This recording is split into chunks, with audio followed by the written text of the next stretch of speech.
হযরত লোকমান খুব দরদ মাখা দিল নিয়ে সন্তানকে বলতেছে, লা তুশরিক বিল্লাহ, ও আমার বৎস, আমার সন্তান, আল্লাহ তাআলার সাথে শিরিক কইরো না। কেন শিরিক করবা না? ইন্নাশ শিরকা লাযুলমুন আযীম। শিরকের বিষয় নিয়ে আমি মূলত আলোচনা করব না, এটা আলাদা একটা বিষয়। কিন্তু শিরক এটা এক মহা জুলুম, মহা অন্যায়। কেউ যদি আল্লাহ তাআলার সাথে শিরিক করে, আল্লাহ তাআলা সবচাইতে বেশি বেজার হয়ে যায়। শিরকের বড় ক্ষতি, এক নাম্বার ক্ষতি, আল্লাহ রাব্বুল আলামিন সব গুনাহগুলো চাইলেই ক্ষমা করে দিবেন, কিন্তু কেউ যদি তার সাথে শিরিক করে, ক্ষমা যদি না চায়, তাওবা যদি না করে, আল্লাহ তাআলা ক্ষমা করবে না। আল্লাহ তাআলা কোরআনুল কারীমের সূরাতুন নিসার মধ্যে বলেন, ইন্নাল্লাহা লা ইয়াগফিরু আন ইউশরাকা বিহি ওয়া ইয়াগফিরু মা দুনা যালিকা লিমান ইয়াশা। আল্লাহ রাব্বুল আলামিন শিরকের গুনাহ ক্ষমা করবেন না। ওয়া ইয়াগফিরু মা দুনা যালিকা লিমান ইয়াশা। শিরিক ছাড়া যে গুনাহ চান তিনি ক্ষমা করে দিবেন, তাওবা ছাড়া ক্ষমা করে দিবেন। কিন্তু শিরকের গুনাহ যদি কেউ করে, শিরিক যদি কেউ করে, তাহলে আল্লাহ তাআলা তাকে ক্ষমা করবেন না যতক্ষণ না সে তাওবা করে। শিরিক করলে ক্ষতি কি? অনেক ক্ষতি। এক নাম্বার ক্ষতি, শিরিক করে তার কোনো আমল আল্লাহ তাআলা কবুল করবে না। যে শিরিক করে তার হজ আল্লাহ কবুল করে না। শিরিক যে করে তার নামাজ আল্লাহ কবুল করেন না।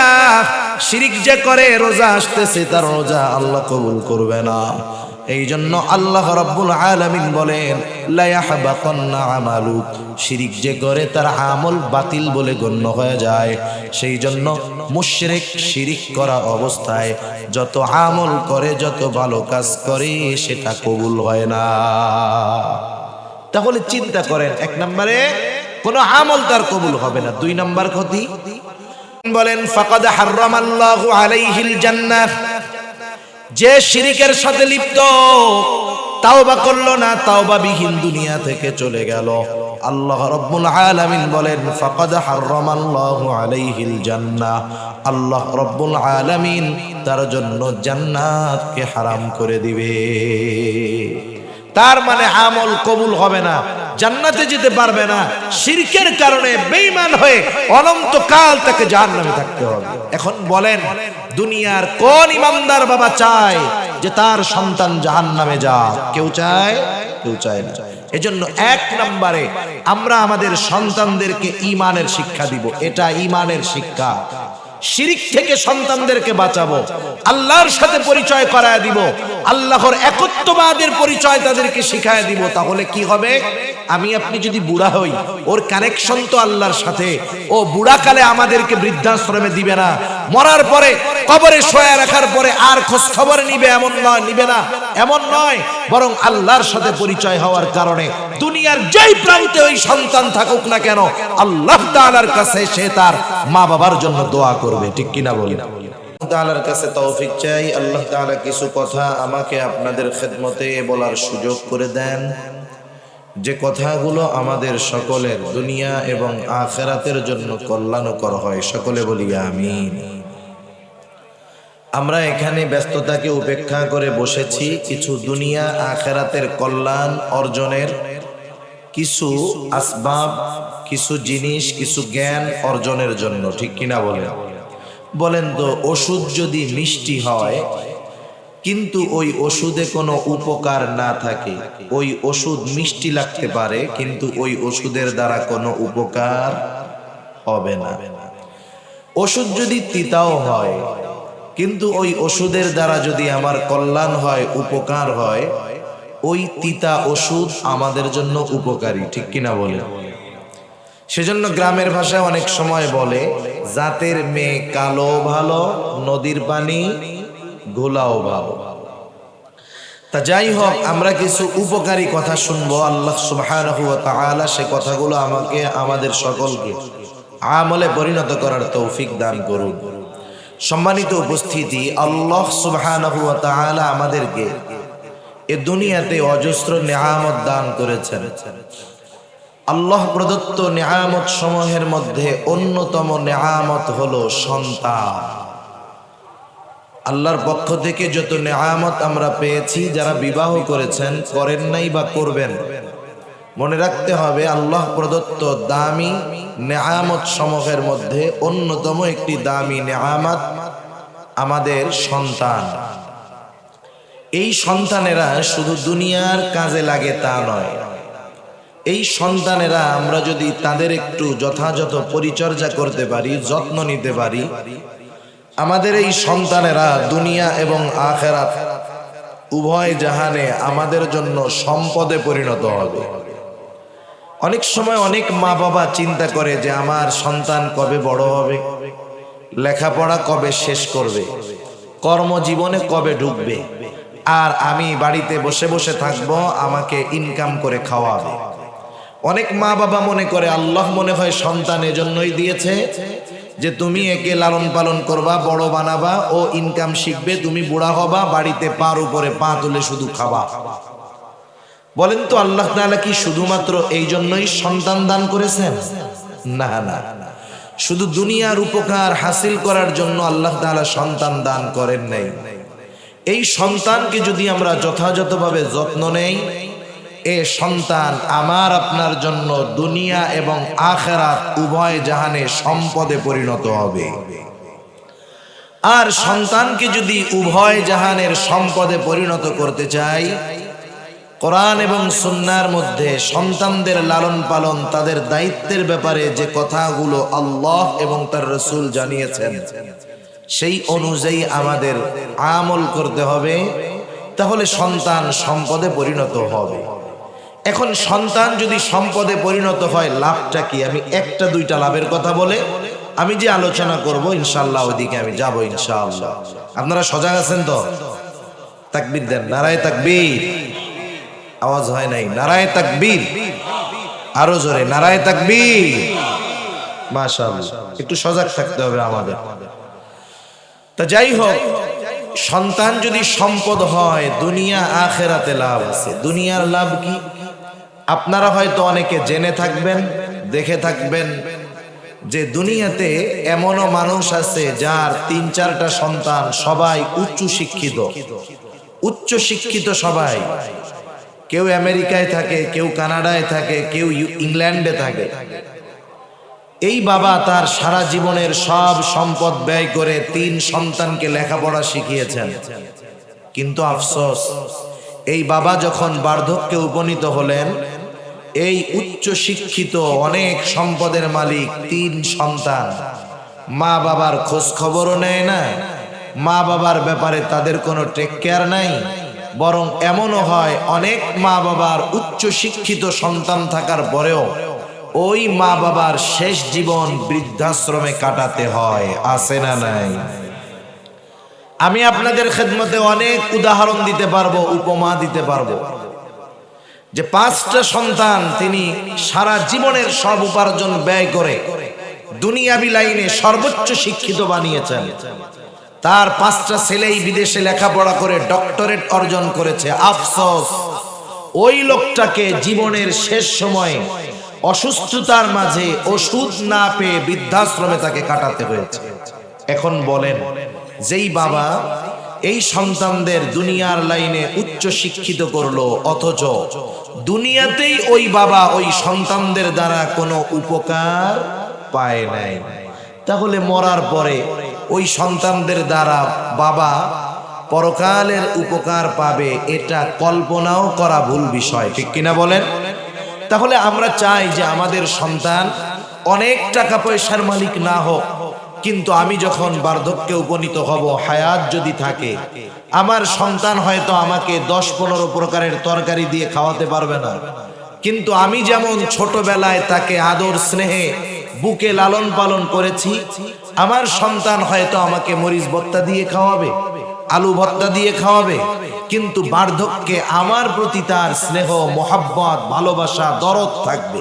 শুধু তাই না, প্রত্যেকটা বাবা যার মধ্যে ন্যূনতম ঈমান আছে, সে একথা চিন্তা করে, তার এটা চাওয়া, তার এটা আশা যে আমি মারা যাওয়ার পর আমার সন্তানেরা জানি আল্লাহ তাআলার কাছে আমার ক্ষমার জন্য দোয়া করে। এটা প্রত্যেকটা বাবা চায় কি চায় না? কিন্তু আমরা যা চাই সেই অনুযায়ী আমরা আমাদের সন্তানদেরকে প্রস্তুত করি না।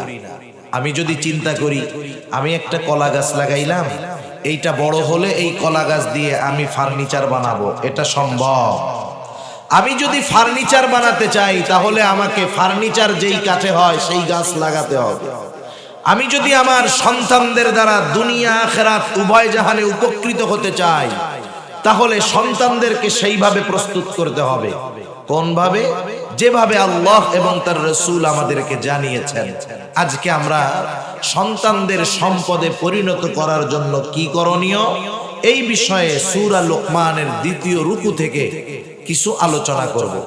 হযরত লোকমান উনি ওনার সন্তানদেরকে কিছু উপদেশ দিয়েছেন, যেই উপদেশগুলো আল্লাহ তাআলার কাছে এত পছন্দনীয় হয়েছে যে আল্লাহ সুবহানাহু ওয়া তাআলা কোরআনুল কারীমে সূরা লোকমান, লোকমানের নাম দিয়ে একটা সূরা নাজিল করে ওই সূরার মধ্যে আমরা যদি সন্তানদের সম্পদে পরিণত করতে চাই কোন ধরনের নসিহত উপদেশ করা প্রয়োজন, আল্লাহ সুবহানাহু ওয়া তাআলা হযরত লোকমানের নসিহতগুলো আমাদের কাছে ওহী হিসাবে প্রেরণ করেছেন। সুবহানাল্লাহ।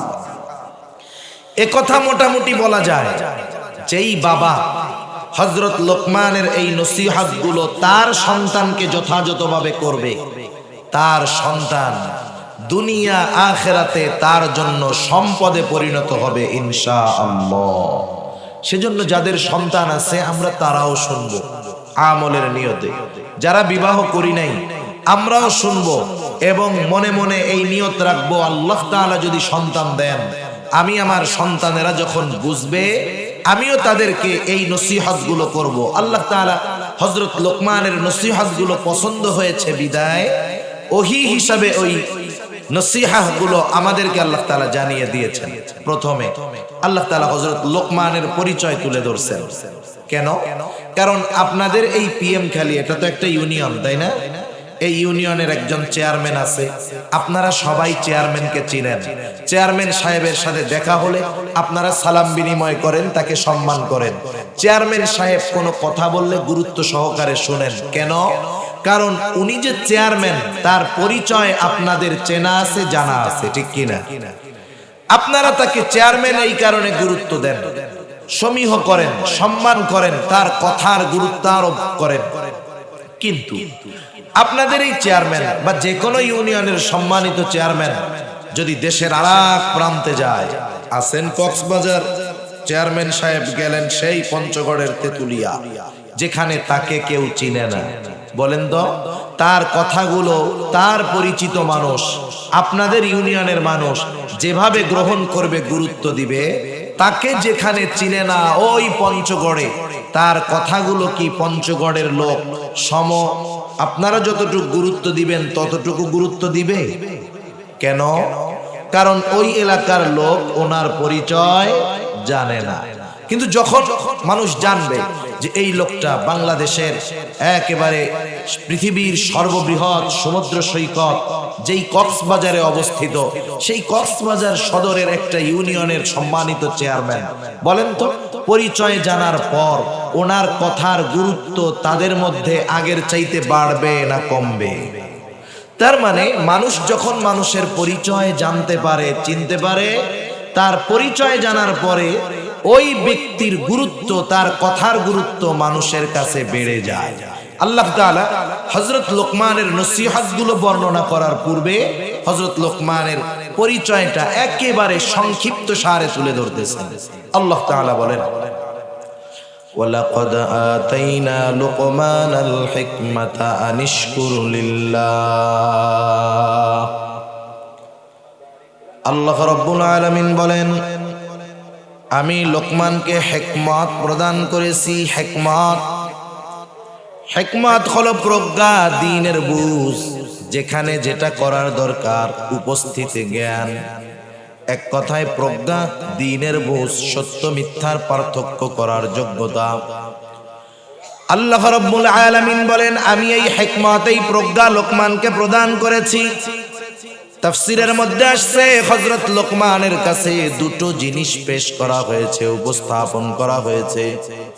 একটা হলো নবুয়াত আর একটা হলো হিকমত। হযরত লোকমানকে যখন ইচ্ছাধীন স্বাধীনতা দিয়ে দেওয়া হলো, লোকমান তুমি চাইলে হিকমত গ্রহণ করতে পারো, তুমি চাইলে নবুয়াত গ্রহণ করতে পারো। হযরত লোকমান হিকমতকে গ্রহণ করলেন, তবে নবুয়াত এটা যে সর্বোচ্চ মর্যাদাপূর্ণ একটি বিষয়, এরপরেও তিনি কেন হিকমত গ্রহণ করলেন? ওনাকে প্রশ্ন করা হলো, ও লোকমান, নবুয়তের মতো মর্যাদাপূর্ণ পদ পাওয়ার সুযোগ থাকার পরেও কেন আপনি হিকমতকে গ্রহণ করলেন? তিনি বললেন, শোনেন, নবুয়ত এটা যে মর্যাদাপূর্ণ একটি বিষয়, কোনো সন্দেহ নাই। এই দায়িত্বটা আল্লাহ তাআলা আমাকে নিজের থেকে দেন নাই, বরং আমাকে নেওয়ার সুযোগ দিয়েছে। আল্লাহ রাব্বুল আলামিন যদি নিজের থেকে নবুয়ত আমাকে দিতেন, তাহলে এই নবুয়তি দায়িত্ব পালন করতে গিয়ে যত কিছুর ব্যবস্থাপনা করার দরকার ছিল, সব কিছুর ব্যবস্থাপনা আল্লাহ তাআলা করতেন। আর যদি এই নবুয়তের দায়িত্ব আমি নিজের থেকে নিতাম, এই দায়িত্ব পালন করতে গিয়ে যদি আমার কোনো ত্রুটি বিচ্যুতি হতো, এই ব্যাপারে আল্লাহ তাআলার কাছে আমার জবাবদিহিতা করা লাগতো। কারণ একটা বিষয় হলো নিজের থেকে দায়িত্ব নেওয়া, আর একটা হলো দায়িত্ব দেওয়া। আপনাকে যদি কেউ কোনো দায়িত্ব দেয় যে তুমি এই দায়িত্বটা নাও, এই কাজটা করো, আপনি যদি অপারগতা প্রকাশ করে বলেন আমি পারবো না, কিন্তু সে আপনাকে দায়িত্ব দিয়ে বলল, শোনো, চিন্তার কোনো কারণ নাই, তুমি এই দায়িত্ব নাও, তোমার এই দায়িত্ব পালনের জন্য যা করার দরকার সব ব্যবস্থাপনা আমি গ্রহণ করব। এখন বলেন তো, এই কাজ করতে গিয়ে, ওই দায়িত্ব পালন করতে গিয়ে আপনার যদি কোনো ত্রুটি বিচ্যুতি হয়, তাহলে আপনার বলার সুযোগ আছে যে দায়িত্ব তো আমি নিতে চাই নাই, আমাকে দেওয়া হয়েছে। আপনাকে তিরস্কার করার কোনো সুযোগ নাই। তবে ওই দায়িত্বটা যদি নিজের থেকে নেওয়া হয়, যদি বলা হয় এই কাজটা আমারে দাও, আমি পারি, আমি করব, নিজের থেকে দায়িত্ব নেওয়ার পর যদি কোনো ত্রুটি বিচ্যুতি হয়, তাহলে আমাকে আপনাকে তিরস্কার করা হবে। দায়িত্ব পালন করতে পারো না, দায়িত্ব নেওয়ার জন্য এত লাফাও কেন? ঠিক না?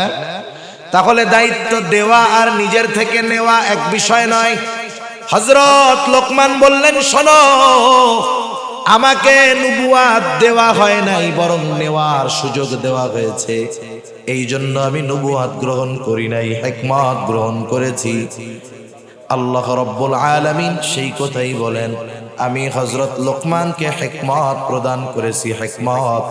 আর এই হিকমত এটাও কিন্তু নেয়ামত। পরিপূর্ণ দ্বীনের বুঝ এটা কিন্তু নেয়ামত। জ্ঞান এটাও নেয়ামত। সত্য মিথ্যার পার্থক্য করার যোগ্যতা এটাও নেয়ামত। এই জন্য আল্লাহ রাব্বুল আলামিন বললেন, আমি লোকমানকে হিকমত নামক নেয়ামত দান করেছি। কেন?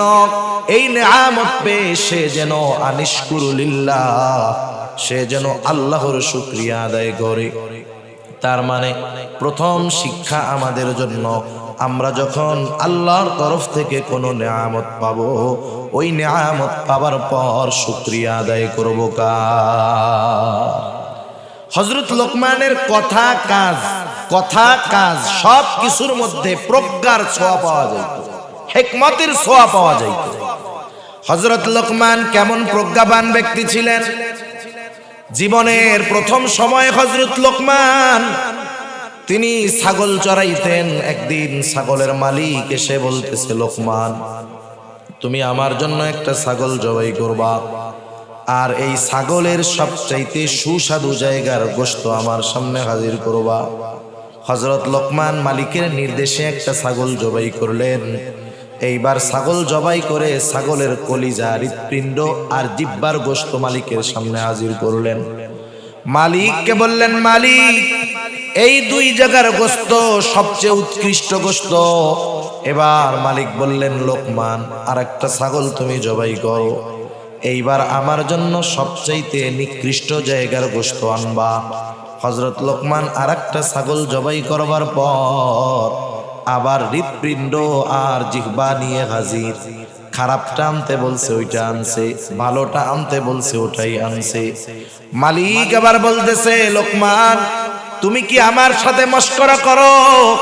হযরত লোকমান এবার বললেন, ও মালিক, এই দুইটা জিনিস যদি কারো ভালো হয়ে যায়, কারো অন্তর আর জবান জিহ্বা যদি ভালো হয়ে যায়, সে সর্ব উৎকৃষ্ট পরিণত হয়ে যায়।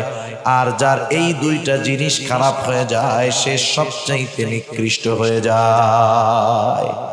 এজন্য মানুষও যদি সর্ব উৎকৃষ্ট হতে চায়, তার অন্তর আর জবানকে পরিশুদ্ধ করতে হবে, ঠিক কিনা বলেন?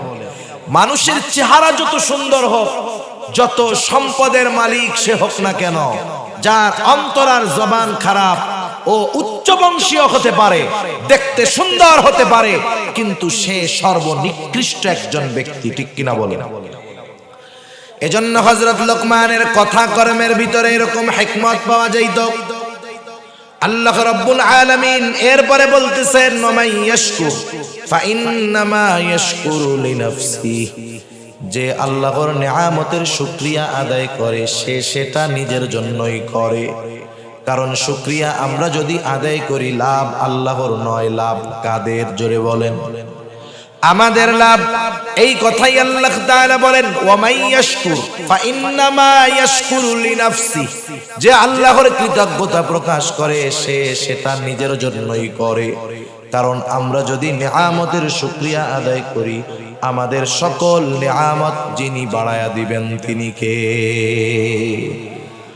আল্লাহ রাব্বুল আলামিন আরেক জায়গায় বলেন, লাইন শাকারতুম লাযীদান্নাকুম ওয়া লাইন কাফারতুম ইন্না আযাবি লাশাদীদ।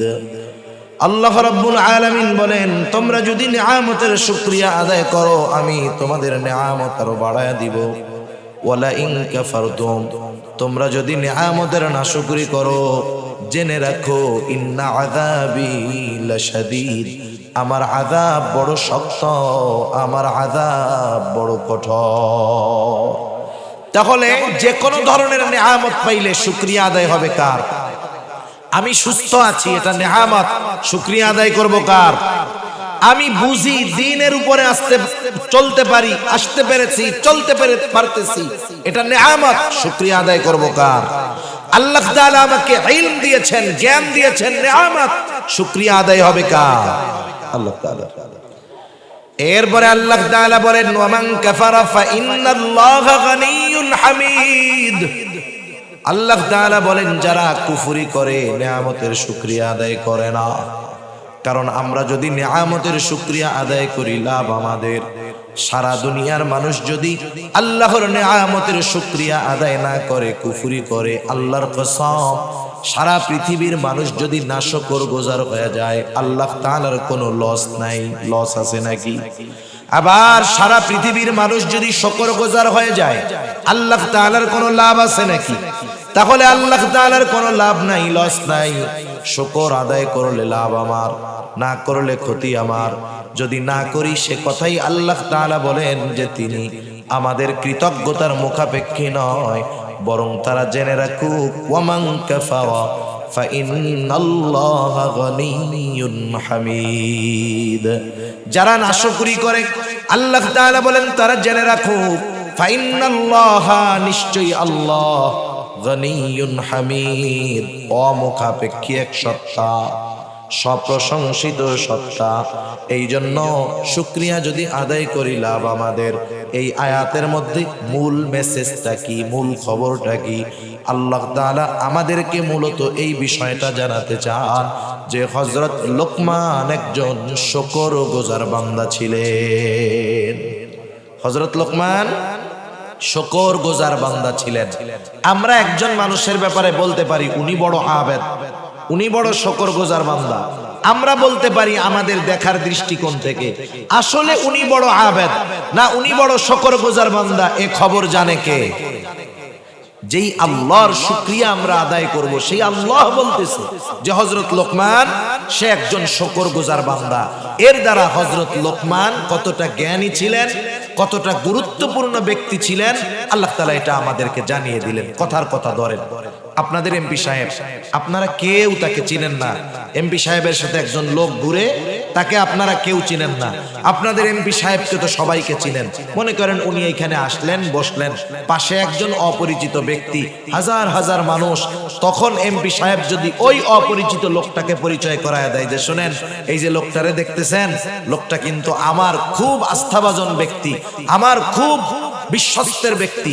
বলেন তো, একটু আগে তো চিনতেন না। এমপি সাহেব যখন বলল যে আমার আস্থাভাজন ব্যক্তি, এরপর থেকে ওই লোকের কথার গুরুত্ব আপনাদের কাছে থাকবে নাকি থাকবে না?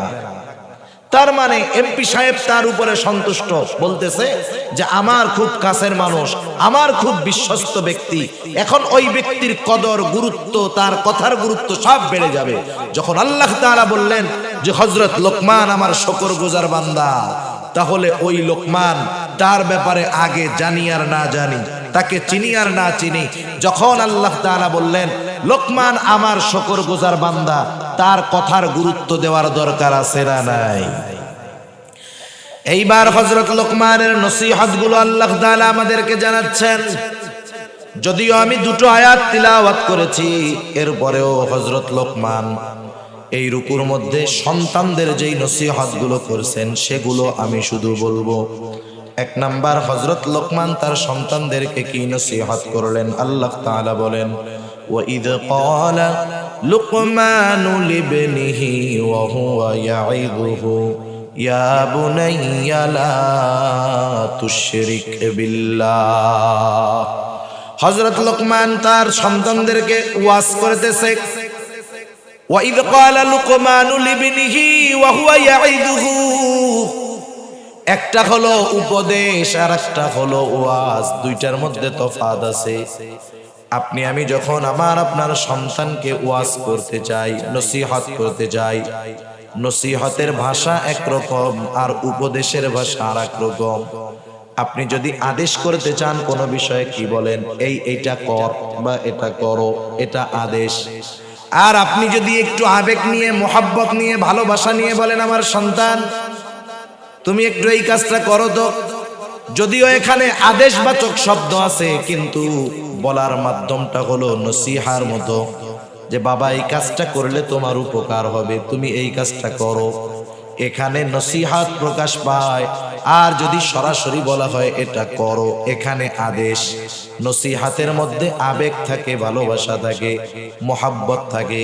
হযরত লোকমান সন্তানকে উপদেশ দিচ্ছেন কিন্তু নসিহার সুরে, উপদেশের সুরে, আবেগ, মোহাব্বত, ভালোবাসা নিয়ে হযরত লোকমান তার সন্তানকে ডাকতেছেন, ইয়া বুনাইয়া, হে আমার বৎস। ইয়া বুনাইয়া শব্দটার অর্থ হলো হে আমার সন্তান, যদিও বাংলা অনুবাদ হে আমার সন্তান, কিন্তু এই শব্দটার মধ্যে, এই কথাটার মধ্যে একটা আবেগ আছে, একটা অনুভূতি আছে, একটা ভালোবাসা আছে। এটা মূলত আরবি ভাষার জ্ঞান অর্জন না করলে সহজে বোঝা যায় না। এই কথার মধ্যে যে একটা মাধুর্যতা আছে, আন্তরিকতা আছে, ভালোবাসা আছে, এটা শাব্দিক অনুবাদের মাধ্যমে বোঝা যায় না, এটা অন্তর দিয়ে অনুধাবন করার বিষয়।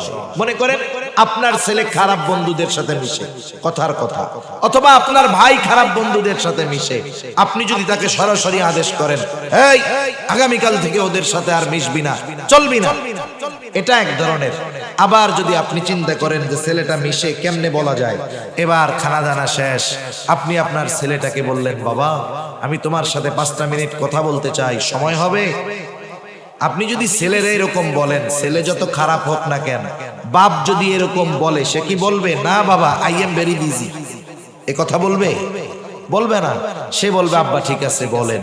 এবার আপনি তাকে পাশে বসায়া আবেগের সাথে বলেন, দেখো সন্তান, আমি তোমার বাবা, আমার একটা সুনাম আছে সমাজে, মানুষ আমাকে ভালো বলে, তুমি আমার সন্তান, তুমি যদি কোনো অন্যায় করো, অপরাধ করো, তাহলে মানুষ আমাকেও খারাপ বলে। বাবা তুমি যাদের সাথে চলাফেরা করো আসলে তো ওরা ভালো না, আমি তোমার কাছে অনুরোধ থাকবে তুমি ওদের সাথে এখন থেকে চলবা না। একটু বলেন তো, আপনি যদি এইভাবে বলতেন যে ওদের সাথে আর চলবি না, আর ওইভাবে না বলে এভাবে একটু আবেগ ভালোবাসা নিয়ে যদি বলতেন যে বাবা ওদের সাথে তুমি আর চইলো না, তাহলে সন্তান আপনার আগের কথাটা হয়তো গ্রহণ করতো না, কিন্তু এই নসিহার সুরে বলার কারণে হয়তো সে চিন্তা করতো আব্বা কষ্ট পাইতেছে, ওই খারাপ ছেলেদের সাথে আর মেশা যাবে না। ঠিক কিনা বলেন? এখানে ইয়া বুনাইয়া শব্দটার সারমর্ম গভীরতা লুকায় আছে। হযরত লোকমান খুব দরদ মাখা দিল নিয়ে সন্তানকে বলতেছে, লা তুশরিক বিল্লাহ, ও আমার বৎস, আমার সন্তান, আল্লাহ তাআলার সাথে শিরিক কইরো না। কেন শিরিক করবা না? ইন্নাশ শিরকা লাযুলমুন আযীম। শিরকের বিষয় নিয়ে আমি মূলত আলোচনা করব না, এটা আলাদা একটা বিষয়।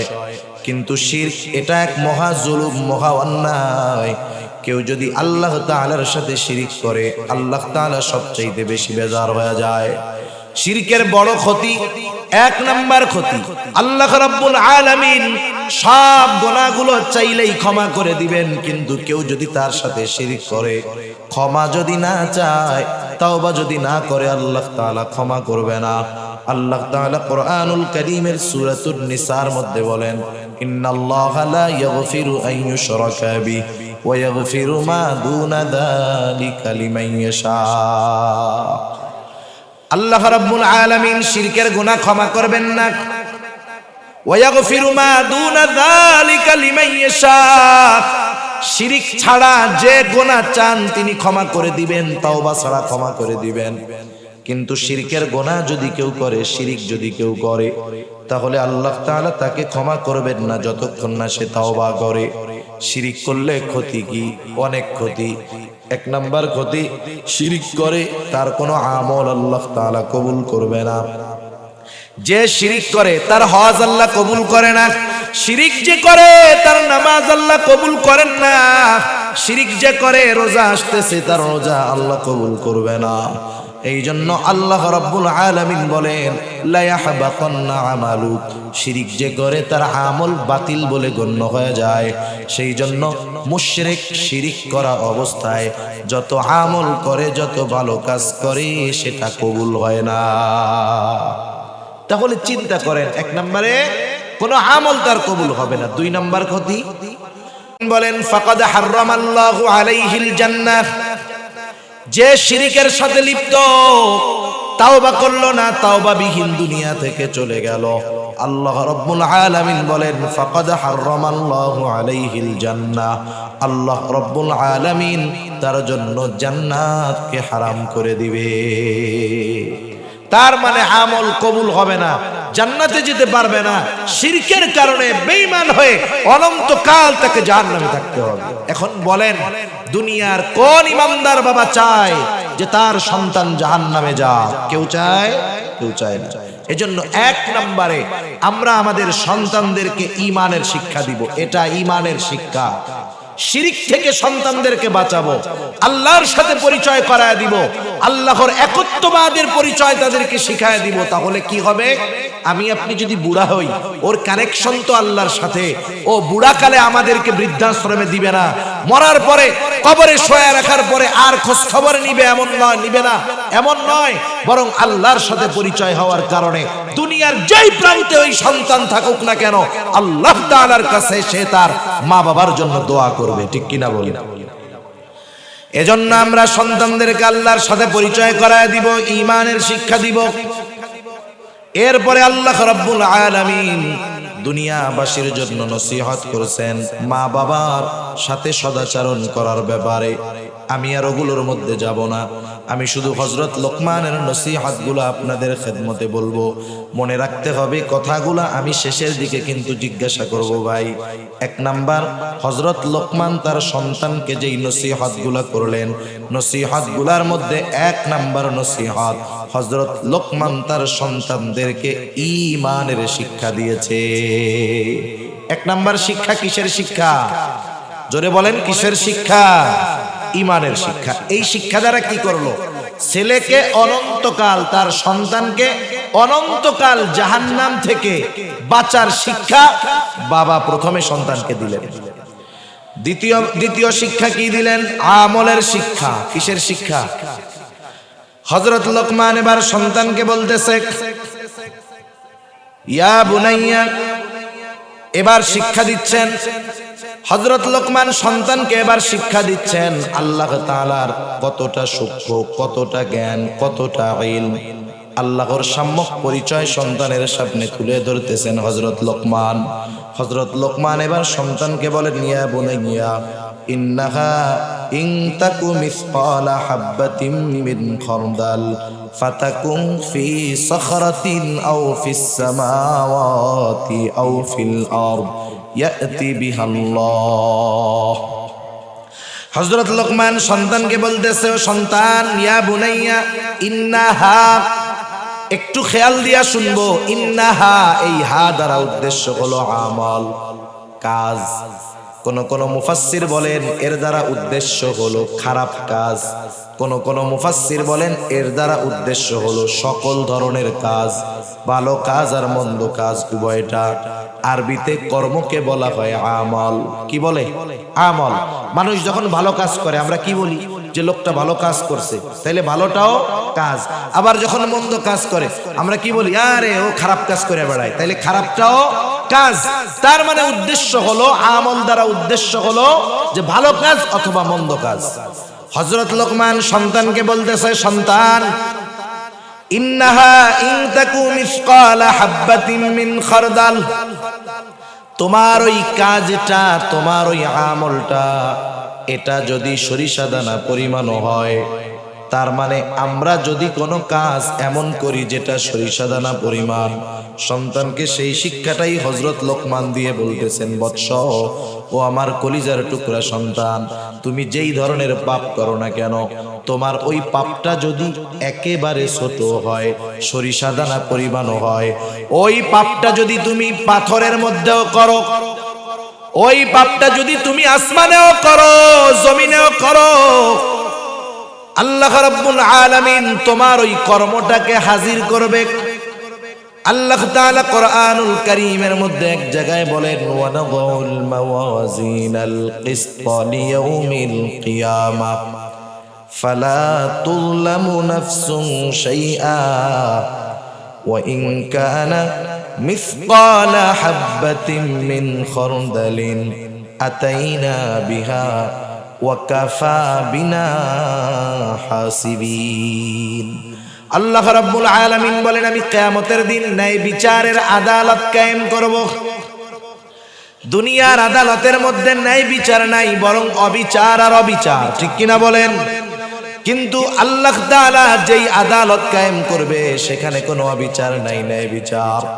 আল্লাহ তাআলা সেই জন্য বলেন, ফালা তুযলামু নাফসুন শাইআ, সেই দিন কারো প্রতি ন্যূনতম কোনো জুলুম করা হবে না।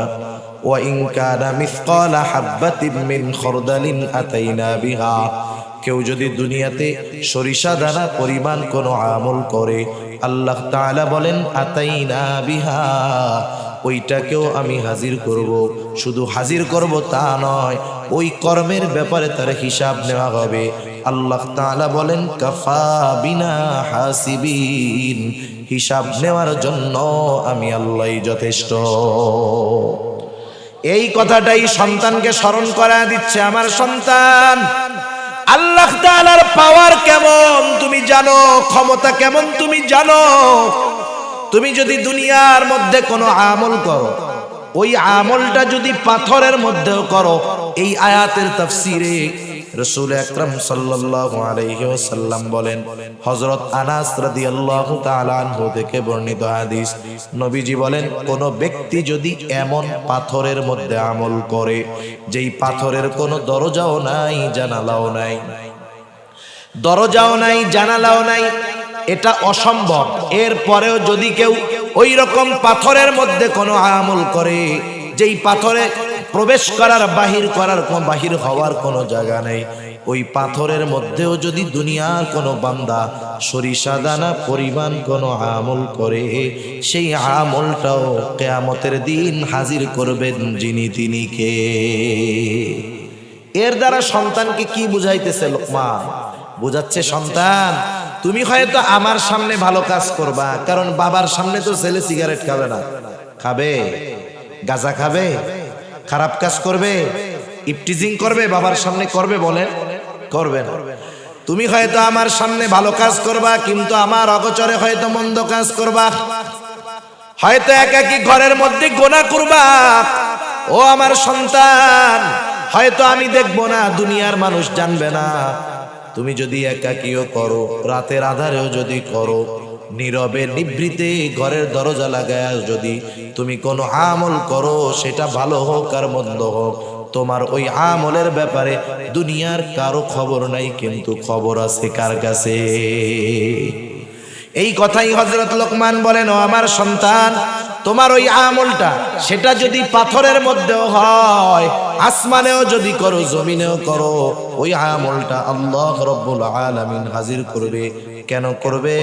ইন্নাল্লাহা লতীফুন খবীর, নিশ্চয়ই আল্লাহ তাআলা হলেন সব কিছুর খবর তো রাখেন, তিনি হলেন সূক্ষ্ম দ্রষ্টা। তার মানে দুনিয়ার মানুষ যেটা শুনতে পায় না, শুনে কে? দুনিয়ার মানুষ যেটা দেখতে পায় না, দেখে কে? এই কথা যদি আমি আপনি আমার আপনার সন্তানের মগজের মধ্যে ঢুকায়া দিতে পারি, চিন্তার মধ্যে ঢুকায়া দিতে পারি, তাহলে আশা করা যায় সন্তান যদি আমার আপনার সামনে নাও থাকে, সে যেখানেই যাক না কেন পাপ করবে না, গুনাহ করবে না। কারণ তার অন্তরের মধ্যে বিশ্বাস, আমি একাকীও যদি গুনাহ করি, দেখবে কে? তাহলে হযরত লোকমান দ্বিতীয়তে আল্লাহ রাব্বুল আলামিনের ক্ষমতা সম্পর্কে জানাইলেন। 3 নাম্বার, হযরত লোকমান তার সন্তানকে আমলের শিক্ষা দিচ্ছেন, আমলের শিক্ষা। হযরত লোকমান সন্তানকে বলতেছে, ইয়া বুনাইয়া আকিমিস সালাহ ওয়া'মুর বিল মা'রুফি ওয়ানহা আনিল মুনকার ওয়াসবির আলা মা আসাবাক ইন্না যালিকা মিন আজমিল উমুর। হযরত লোকমান তার সন্তানকে বলতেছে, হে আমার বৎস, নামাজ কায়েম করো। নামাজ হলো ঈমানের পরে সবচেয়ে গুরুত্বপূর্ণ আমল। হযরত লোকমান তার সন্তানকে নামাজের আদেশ দিচ্ছে। হাদিসের মধ্যে আসছে, আল্লাহ রাসূল সাল্লাল্লাহু আলাইহি ওয়াসাল্লাম বলেন, তোমরা তোমাদের সন্তানদের 7 বছর বয়স হলে নামাজের আদেশ দাও, আর 10 বছর বয়স হলে নামাজ না পড়লে প্রহার করো, আর বিছানাটা আলাদা করে দাও। নামাজের আদেশ কয় বছর বয়সে?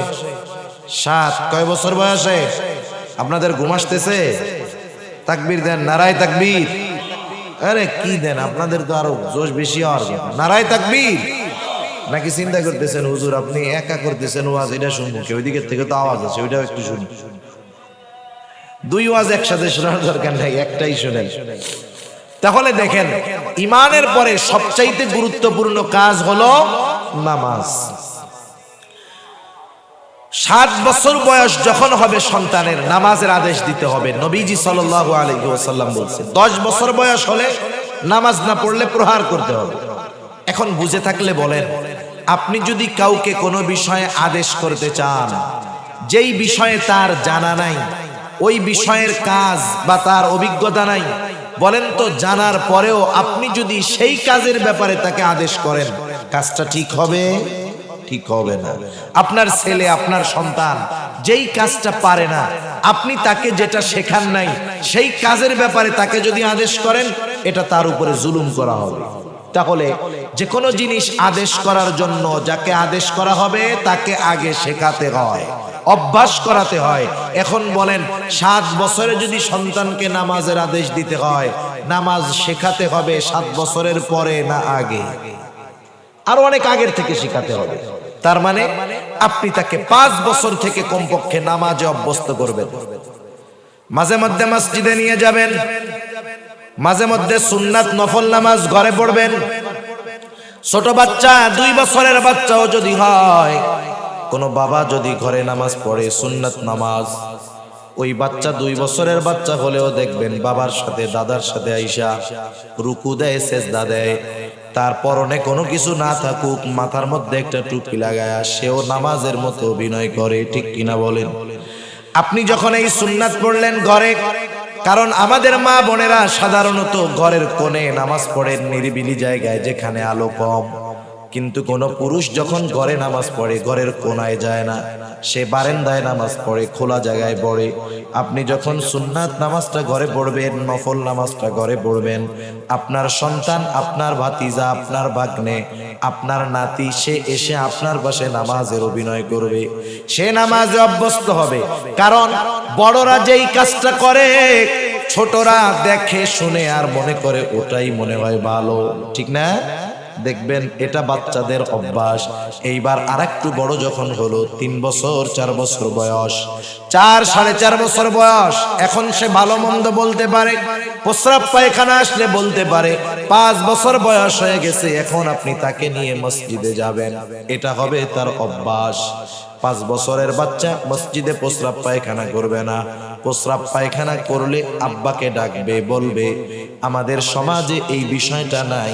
ছোটদেরকে মসজিদে নেওয়ার অভ্যাস না করার কারণে ওই ছোট ছেলেটা যখন বড় হয় ওর 2 পা ধরেও ওকে মসজিদে নেওয়া যায় না। আরব দেশে দেখেন না, ছোট ছোট বাচ্চাদের অনেক দূর থেকে গাড়িতে করে আব্বা নামাজ পড়তে নিয়ে এসে মসজিদে এনে ছেড়া দেয়। নামাজ ফরজ হয় নাই তাতে কি, ওকে নামাজ শিখতে হবে না? ও বড় হলে এক সময় ফরজ হবে না? ওর নামাজ ফরজ হবে না ওর উপরে? কিন্তু আফসোস, আমাদের দেশের কিছু পাকা মানুষ আছে, এরা একটু ছোটরা মসজিদে আসলে একটু চেঁচামেচি করলে মানুষজন রাগ হয়। আরে নবীজি একদিন নামাজ পড়াইতেছে, সম্ভবত মাগরিবের নামাজ অথবা আসরের নামাজ। রাসূলুল্লাহ সাল্লাল্লাহু আলাইহি ওয়াসাল্লাম সিজদায় গেলেন, ইমাম সিজদা থেকে উঠতে বিলম্ব হচ্ছে।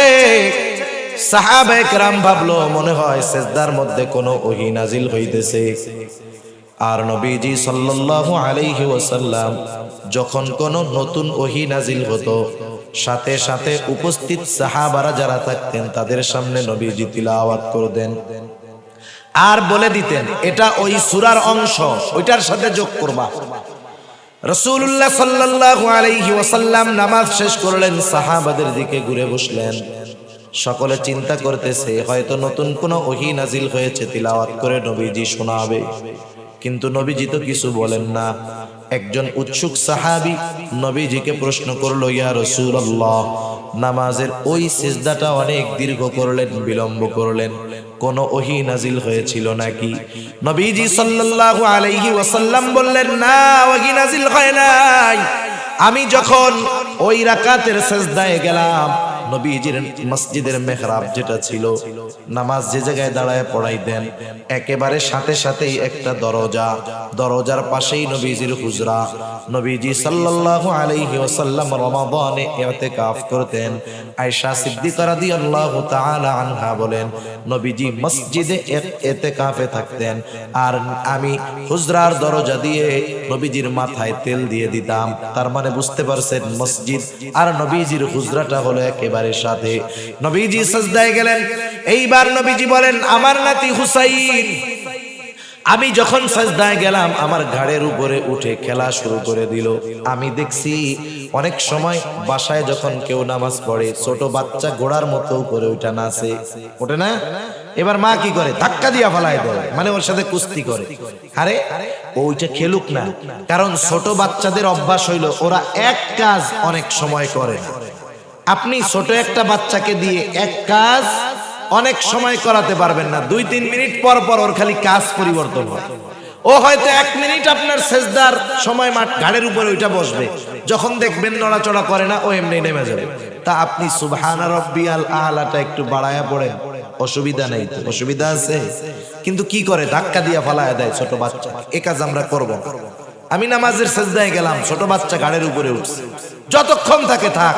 আমি যখন বাসায় সুন্নাত পড়ি, আমার বাচ্চা এরকম ওঠে, ঘাড়ের উপরে ওইটা ঝুলা থাকে, থাক ঝুলা, কতক্ষণ তুই থাকবি, থাক। এক সময় ও নাইমাই যায়। এজন্য আমরা যদি এখন বাসায় নামাজ পড়বো, ওরা যদি ঘাড়ের উপরে উঠে টুটে, আমরা রাগ করব না, ও থাক ওর মতো, 1 মিনিটের মধ্যে এমনি নাইমা যাবে। নবীজি সাল্লাল্লাহু আলাইহি ওয়াসাল্লাম বলেন, হুসাইন আয়েশা আমার ঘাড়ের উপরে উঠলো। নবীজিকে ঘোড়া বানায় খেলতো হুসাইন রাদিয়াল্লাহু তাআলা আন। নবীজির গায়রাত, ব্যক্তিত্ববোধ, এইরকম গায়রাত কারো ছিল না। কিন্তু নবীজি শিশুদের সাথেও মিশতেন। নবীজি ঘোড়া হইতেন। হাসান হুসাইন রাদিয়াল্লাহু তাআলা আনহুমা নবীজির পিঠের উপরে উঠা ঘোড়া বানায় খেলতো। সাহাবায়ে কেরাম হুসাইন রাদিয়াল্লাহু তাআলা আনহুকে বলতো, তোমার ঘোড়াটা তো বেশ দামি ঘোড়া। নবীজিও মজা করতেন। এইবার ওই ছোট বাচ্চা বোঝে না, নানা সেজদায় গেছে, গাড়ির উপরে ওইটা ঘোড়া বানায় খেলা শুরু করছে। নবীজি বললেন, আমি চাইলাম না সে তার খেলার ব্যাপারে অতৃপ্ত থাক। সে যতক্ষণ না তৃপ্ত হলো, আমি আমার সেজদাটাকে প্রলম্ব করে দিলাম, দীর্ঘ করে দিলাম। সে খেললো, তৃপ্ত হলো, আমার ঘাট থেকে নেমে গেল। এরপরে আমি সেজদা থেকে মাথা উঠাইলাম। বলেন তো আমাদের দেশে হইলে কি হইতো? কোন ইমাম যদি এই কারণে সেজদা লম্বা করতো, সালাম ফিরায় মুসল্লি জিজ্ঞাসা করতো কি ব্যাপার, কি হইছে? সালাম ফেরানো লাগতো না। ইমাম যদি সেজদাটারে একটু লম্বা করে, মুসল্লি মাথায় উঠায় দেখতো ইমাম বাইসে আছে না মরছে, ঠিক কিনা? এরপরে যদি দেখতো যে ইমাম সাহেবের ছেলে ইমাম সাহেবের ঘাড়ের উপরে ওইটা খেলতেছে, সালাম ফেরানোর আগে ওই লোক কইতো কি, নামাজ বাদ দিয়া, হুজুর চাকরি আপনার শেষ, ওই দরজা দিয়ে বাইর। আমাদের দেশে তো ইমামের চাকরি যাইতে টাইম লাগে না। তো ইমাম নেওয়ার সময় কত শর্ত, কত যোগ্যতা দরকার, কিন্তু ইমামরে ডিলিট করার সময় মোবাইলের মেমোরির মতো চাপ দিলেই কুল্লু খালাস। হায় হায়, আপনারা শুনছেন না সম্প্রতিকালে একজন ইমামের দায়িত্ব কি? ইমাম হলো ওই সমাজের একজন নেতা। দুনিয়াবি লাইনের নেতা না মানেন, কিন্তু আপনাকে দ্বীনি লাইনের নেতা ইমামকে মানতেই হবে, ঠিক কিনা বলেন? ইমামের দায়িত্ব কি?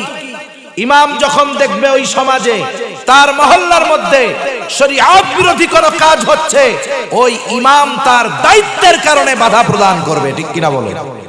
আমাদের বাংলাদেশের ফটিকছড়ি থানা চট্টগ্রামে এক ওনার এলাকার মধ্যে বিবাহ শাদীর মধ্যে ডিজে গান টান বাজাইয়া বিবাহের সময় ইমাম সাহেব ডাকতেছে, বিয়েটা বড়াই যান। ইমাম সাহেব যান নাই, একেবারে সঠিক কাজ করছেন। উনি বিবাহ পড়ান নাই। এই রাগে ক্ষোভে ওই কমিটি ইমামকে বের করে দিয়েছে। বিবাহ হলো রাসূলের সুন্নাত। সুন্নাতের মধ্যে ওই ধরনের অপকর্ম থাকবে। একজন ইমাম যার মধ্যে ন্যূনতম দায়িত্ববোধ আছে, সে ওই বিবাহ পড়াবে না, এটাই বাস্তবতা। এবং উনি সঠিক কাজ করেছেন। ওরা মনে করতেছে ইমামকে আমি তাড়িয়ে দিলাম আর ইমাম এখন না খায়া মরবে। না না, ওই ইমামরে তো এদেশের কেউ চিনতো না। কেউ চিনতো? ওরা বাইর করে দিল। গোটা দেশের মানুষ এখন তাকে চিনবে। ওই জায়গায় যদি ওর 10,000 বেতন হয়ে থাকে, ইনশাআল্লাহ আরো বেশি সম্মানের জায়গায় আল্লাহ তাআলা তাকে নিবে, ঠিক কিনা বলেন? কারণ কেউ যদি সত্য কথা বলার কারণে কোথাও থেকে তাকে বের করে দেওয়া হয়, মনে করবেন ওই জায়গার যোগ্য সে নয়, এমন নয়, বরং ওই লোককে রাখার যোগ্যতা ওই জায়গার লোকজনের নাই। ইনশাআল্লাহ তার ভালো ব্যবস্থা হবে।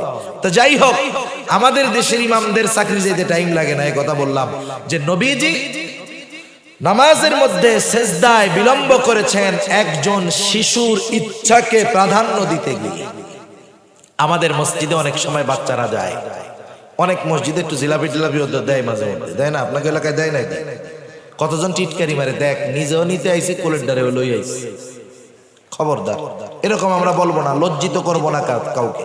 ছোট বাচ্চা একটু দৌড়াইতেছে মসজিদের মধ্যে, সালাম ফিরাইয়া, ঘাড় ফুলাইয়া, নাক ফুলাইয়া কি বলে, বের হয় এখান থেকে। আপনি যে আজকে ধমক দিলেন ওকে, ও তো মসজিদের মধ্যে একটু দৌড়াদৌড়ি করতেছে, তাতে কি? রাসূলুল্লাহ সাল্লাল্লাহু আলাইহি ওয়াসাল্লামের সময় মসজিদে নববীর ভিতরে হাবশী গোলামরা, ছোট ছোট বাচ্চারা তীর বর্ষা দিয়ে খেলা করত। মসজিদের মধ্যে ছোট ছোট বাচ্চারা খেলতো। নবীজি সাল্লাল্লাহু আলাইহি ওয়াসাল্লাম আয়েশা সিদ্দিকা রাদিয়াল্লাহু তাআলা আনহাকে খেলা দেখাইতেন। মসজিদের চত্বরে খেলতো, ছোট বাচ্চারা মসজিদের মধ্যে দৌড়াদৌড়ি করত। হায় হায়, তাতে অসুবিধা কি? আপনি যে ওকে ধমক দিলেন, ওর ভয় ভীতি যদি একবার অন্তরে গেঁথে যায়, পরবর্তীতে ওকে মসজিদে নিতে গেলে ও কি বলবে? না, যাবো না, ওই জায়গায় যে পচা মানুষটা আছে, ধমক দিবে। মসজিদ হলো পৃথিবীর সবচেয়ে নিরাপদ জায়গা। অনেকে আবার বলে যে বাচ্চারা চেঁচামেচি করলে খুশু থাকে না নামাজে। তাদেরকে বলবো, আপনার এই খুশু এটা যদি একজন বাচ্চার কথার আওয়াজে চলে যায়, তাইলে জিহাদের ময়দানে যদি যাইতে হয়, সেখানে নামাজ আছে না নাই? নামাজ আছে না? নামাজ আছে, তাহলে পাশে একটা বোম ফুটলেই তো কাম 12টা বেজে যাবে। সেজন্য এসব টালবাহানা আমরা করবো না। ছোট বাচ্চাদের মসজিদে আনবো, 5 বছর থেকে আনবো, অভ্যস্ত বানাবো।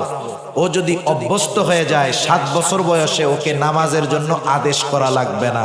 আশা করা যায় ওই বাচ্চা 7 বছর বয়সে পাক্কা নামাজি হয়ে যাবে। ঠিক কিনা বলেন? মাদ্রাসার মধ্যে খেয়াল করেন, মাদ্রাসার ওস্তাদদেরকে জিজ্ঞাসা করেন, মাদ্রাসার মধ্যে 5-6 বছরের বাচ্চারাও পড়ে। অনেক সময় 5-6 বছরের বাচ্চা নামাজ পড়তেছে, তাহাজ্জুদও পড়ে। ওর নামাজের দিকে তাকাইলে মনে হয় পাক্কা একজন নামাজি নামাজ পড়তেছে। এত সুন্দর ধীর স্থিরতার সাথে পড়ে। আমরাও চাই আমাদের সন্তানেরা নামাজি হোক। এই জন্য ছোট থাকতেই মসজিদে নেওয়ার অভ্যাস করব। তাহলে 7 বছর বয়সে ও পাক্কা নামাজি হয়ে যাবে। আর 10 বছর বয়স হলে ওকে তো আর পিটানো লাগবে না, কিছুই করা লাগবে না। ওই পর্যন্ত সে পাক্কা নামাজি হয়ে যাবে। ও নামাজ পড়বে, লাভ হবে ওর বাবার, কারণ ওর তো অ্যাকাউন্ট নাই। ওর অ্যাকাউন্ট আছে? ওর তো অ্যাকাউন্ট নাই। সন্তানের ওই ভালো কর্মের সব তার বাবার অ্যাকাউন্টে জমা হয়ে যাবে। সুবহান। সেজন্য সন্তানদেরকে আমরা নামাজের আদেশ করব। সাথে সাথে যখন একটু বড় হবে সন্তানদেরকে তার দুনিয়ার দায়িত্ব বুঝায় দিব যে সন্তান, এই দুনিয়াতে শুধু আমাদের চাকরি বাকরি কাজবাজ করা খাওয়া এটাই কাজ না, বরং আল্লাহ তাআলা আমাদেরকে শ্রেষ্ঠ উম্মত হিসাবে ঘোষণা দিয়েছেন।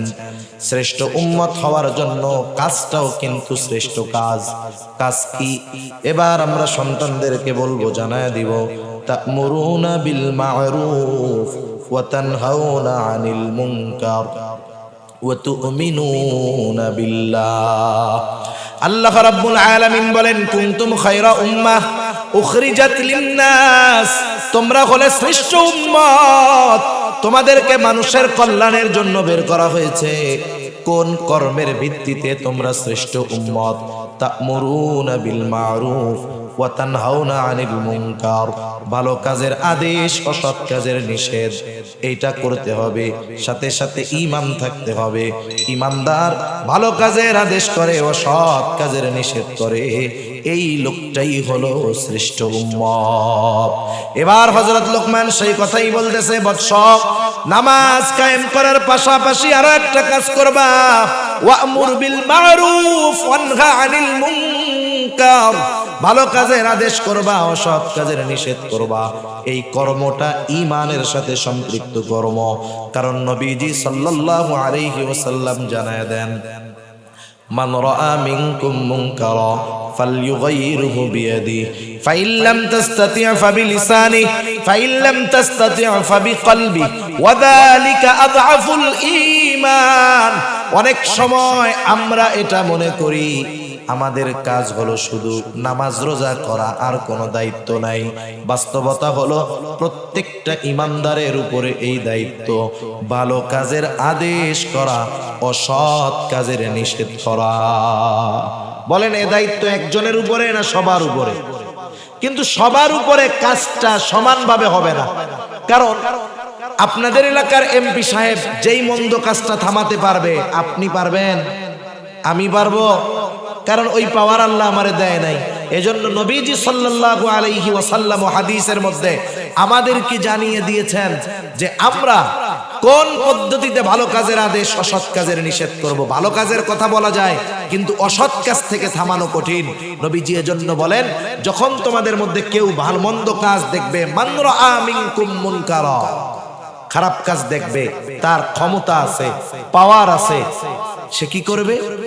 সে সেই কাজটাকে থামায়া দিবে।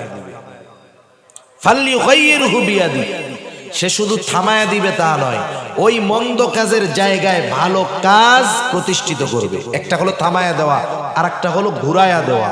মানে আছে খারাপ কাজের দিক, ঘুরায়া ভালো কাজ করবে।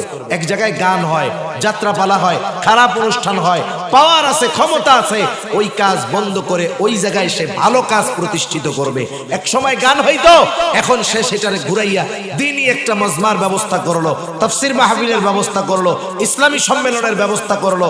এজন্য যার ক্ষমতা আছে, পাওয়ার আছে, ঈমানদার, সে যদি মন্দ কাজ দেখার পর, ক্ষমতা থাকার পরেও ওই কাজ থামিয়ে ভালো কাজ ওইখানে প্রতিষ্ঠিত না করে, তাহলে তার ঈমানের সমস্যা আছে। এখন ওই ক্ষমতা সবার নাই। এজন্য নবীজি বলেন ফাইল্লাম তাস্তাতি ফাবিলিসানিক, হাত দিয়ে বাধা দিতে গেলে জীবন নাশের আশঙ্কা। নবীজি বলেন এই ক্ষমতা তোমার নাই, তুমি জবান দিয়ে বাধা দাও, তুমি তাকে বুঝাও, বলো যে এই কাজটা মন্দ, তোমরা কইরো না। এখন জবান দিয়ে বাধা দিতে গেলেও বিপদ হতে পারে, কারণ অনেক জায়গায় আমরা দেখছি ইমাম সাহেব যখন মন্দ কাজের বিরুদ্ধে বলেন তার উপরে আক্রমণ হয়, হামলা হয়। অনেক জায়গায় মাহফিলের মধ্যে যখন ওয়াইজ মন্দ কাজের বিরুদ্ধে বলেন তার ব্যাপারে হামলা হয়, হয় কি হয় না? এখন আপনি আপনার এলাকায় দেখতেছেন এই মন্দ কাজের বিরুদ্ধে বললে আপনার উপরে জুলুম হতে পারে, আক্রমণ হতে পারে।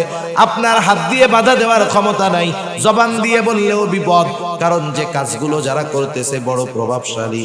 নবীজি বলেন ফাইল্লাম তাস্তাতি ফাবিলিসানি ফাইল্লাম তাস্তাতি ফাবিকলবি, হাত দিয়ে বাধা দেওয়ার ক্ষমতা নাই, জবান দিয়ে বাধা দেওয়ার ক্ষমতা নাই, কি করবা? ওই কাজটাকে অন্তরে ঘৃণা করো, কারণ নবীজি সাল্লাল্লাহু আলাইহি ওয়াসাল্লাম জানায় দিলেন ওয়াযালিকা আযআফুল ঈমান, ওই কাজ বাধা দেওয়ার ক্ষমতা নাই কিন্তু অন্তরে আমি ওই কাজের বিরোধী, এটাও ঈমান থাকবে তবে অল্প, কিন্তু বাধা না দিয়া যদি ওই কাজের সমর্থন আমি দেই, যেখানেই থাকি না কেন, তাহলে আমার ঈমান না থাকার আশঙ্কাই বেশি। সেজন্য যে কোনো কাজ, মন্দ কাজ, পাপের কাজ, এগুলো দেখলে বাধা দিতে না পারলে, মুখ দিয়ে বলতে না পারলে, কমপক্ষে অন্তরে ঘৃণা রাখবো। আল্লাহর কাছে বলবো, আল্লাহ আমার তো বাধা দেওয়ার ক্ষমতা নাই, আমার তো বলার ক্ষমতা নাই, আমি দুর্বল মানুষ, আয় আল্লাহ আমি আপনার গোসা থেকে আশ্রয় চাই, আমার সাধ্য নাই, আমি তাদের এই কাজের সমর্থন করি না। কারণ মুফাসসিরিনে কেরাম লিখেন এক এলাকায় অপরাধ হইতেছে, মনে করেন এক জায়গায় অপরাধ হইতেছে, অপরাধের মধ্যে আপনার থাকা লাগতেছে, আপনি সেখানে আছেন ওই এলাকায়, কিন্তু বাধাও দিতে পারেন না, বলতেও পারেন না, কিন্তু তার অন্তরে যদি এইটা থাকে যে আমি এই কাজের সমর্থন করি না, এ কাজের কোনো সমর্থন আমার নাই, আল্লাহ তাআলার কাছে মাফ চাই, ওই এলাকায় থাকার পরেও সে কেমন যেন ওই কাজের সাথে সম্পৃক্ত ছিল না বলে গণ্য হবে। কিন্তু আরেকজন আছে সৌদি আরব ওমরা করতে গেছে, দেশের থেকে যুবকেরা ফোন দিয়েছে যে 14ই ফেব্রুয়ারি আসতেছে ভাইজান, আমরা তো একটা কনসার্ট করতে চাই। আসতেছে না, এই গজবের এক দিবস বানাইছে, 14ই ফেব্রুয়ারি আসতেছে, আমরা তো একটা কনসার্ট করতে চাই। নেতা আছে ওমরায়, নেতা কই আছে? আরে জোরে বলেন না, কোথায় আছে? ওমরায় আছে। আপনি কি বলেন? উনি বলতেছে আমার তো ওমরা শেষ করে আসতে 20 তারিখ হবে। আচ্ছা তোমরা করো। এখন উনি 20 তারিখে আসলেন ওমরা কইরা, কত সুন্দর ওমরা কইরা আসছে। 14 তারিখে গানের অনুষ্ঠান হয়েছে, উনি কি গানের অনুষ্ঠানে ছিল? আরে জোরে বলেন না, ছিল। কিন্তু এই অনুষ্ঠানের সমর্থন কি ছিল না? মুফাসসিরিনে কেরাম বলেন এই লোক শুধুমাত্র সমর্থন দেওয়ার কারণে ওই মজলিসে না থেকেও সে ওই পাপীদের অন্তর্ভুক্ত হয়ে যাবে। এজন্য দুনিয়াতে যখন কোনো অপরাধ সংগঠিত হয়, আমাদের সবার সমান পাওয়ার নাই, আমরা অনেক সময় ঠেকাইতে গেলে, বলতে গেলে বিপদ, যদি অক্ষমতা থাকে কমপক্ষে অন্তরে ওই কাজের বিরোধিতা যদি করি, ঈমানটা নিভু নিভু হলেও থাকবে। এজন্য হযরত লোকমান বললেন, সন্তান ওয়া'মুর বিল মা'রুফি ওয়ানহা আনিল মুনকার, ভালো কাজের আদেশ করো, অসৎ কাজের নিষেধ করো। ওয়াসবির আলা মা আসাবাক, ভালো কাজের আদেশ, অসৎ কাজের নিষেধ করতে গেলে বিপদ আপদ বালা মুসিবত আসতে পারে। ওয়াসবির আলা মা আসাবাক, এই কাজ করতে গিয়ে তোমার উপরে যদি কোনো মুসিবত আসে তুমি সবর করো। কেন? ইন্না যালিকা মিন আজমিল উমুর, কারণ আমার সন্তান এটা কিন্তু অনেক বড় কাজ। এরপরে হযরত লোকমান সন্তানকে সামাজিকতার শিক্ষা দিচ্ছেন। কিসের শিক্ষা? আরে বলেন না, কিসের শিক্ষা? মানুষের সাথে কিভাবে চলতে হবে, কিভাবে আচার আচরণ করতে হবে, হযরত লোকমান সন্তানকে শিক্ষা দিচ্ছেন। হযরত লোকমান সন্তানকে বলতেছেন, ওয়ালা তুসাইর খাদ্দাকা লিন্নাস ওয়ালা তামশি ফিল আরদি মারহা, হযরত লোকমান সন্তানকে বলতেছে, তুমি মানুষের থেকে মুখ ঘুরাইয়া কথা বইল না, তার মানে অহংকারের সাথে মানুষের সাথে কথা বলো না। আল্লাহ রাব্বুল আলামিন কোরআনুল কারীমের ভিতরে অহংকারের পরিণতি বড় খারাপ জানায় দিয়েছেন।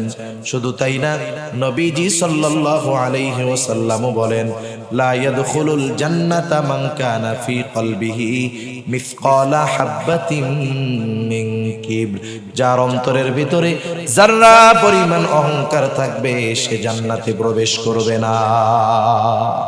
কারণ অহংকার হলো ওই পাপ যা আসমান এবং জমিনের মধ্যে সর্বপ্রথম সংগঠিত হয়েছে, হিংসা আর অহংকার।